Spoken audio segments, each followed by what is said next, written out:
All right, let's dive right in. Today, we are tackling one of the most exciting and, let's be real, one of the most chaotic topics out there right now: the absolute explosion of artificial intelligence tools.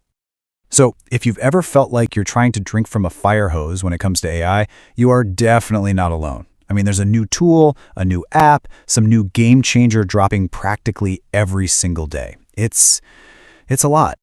And to make any sense of this, we've got to break it down by what you're actually trying to do. So we're going to explore three core missions: AI for creativity, to help you make cool new stuff. Then AI for productivity, to help you get things done way faster. And finally, AI for analysis, which helps you understand really complex information. Okay, let's jump in. First up, let's talk about the tools that are basically turning everyone into a creator.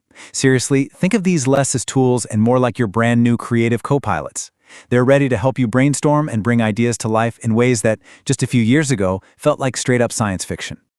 So, what can you actually do here? Well, we're talking about everything from completely blasting through writer's block for your next article to designing these incredible images without ever picking up a paintbrush.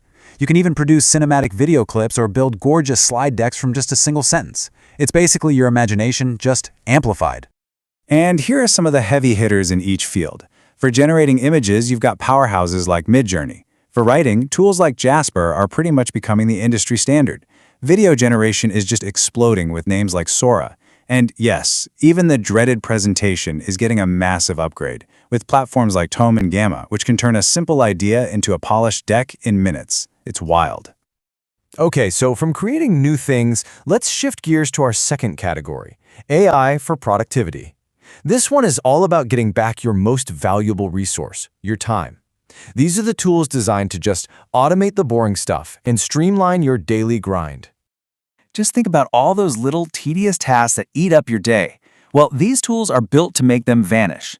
They can connect your apps to automate workflows, find the perfect meeting time without those endless back-and-forth emails, and even tame your inbox down to what actually matters.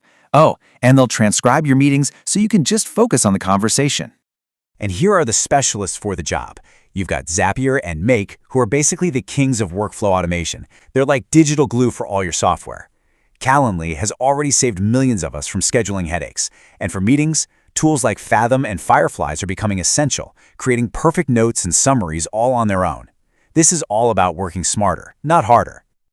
All right, our final category is where AI gets really powerful: analysis and code. These tools are for the builders, the thinkers, the data crunchers, basically anyone who needs to make sense of complex information or build the next generation of software. What's possible here is it's truly transformative. We're talking about having an AI partner that helps you write and fix code, or systems that act like a personal search engine for all of your notes and documents. You can even have an assistant that takes a giant spreadsheet and turns it into a beautiful, insightful chart with just a simple question. And when you look at the examples, you can see how specialized this space is. GitHub Copilot is literally changing how software development works. Notion is becoming a second brain for millions of people.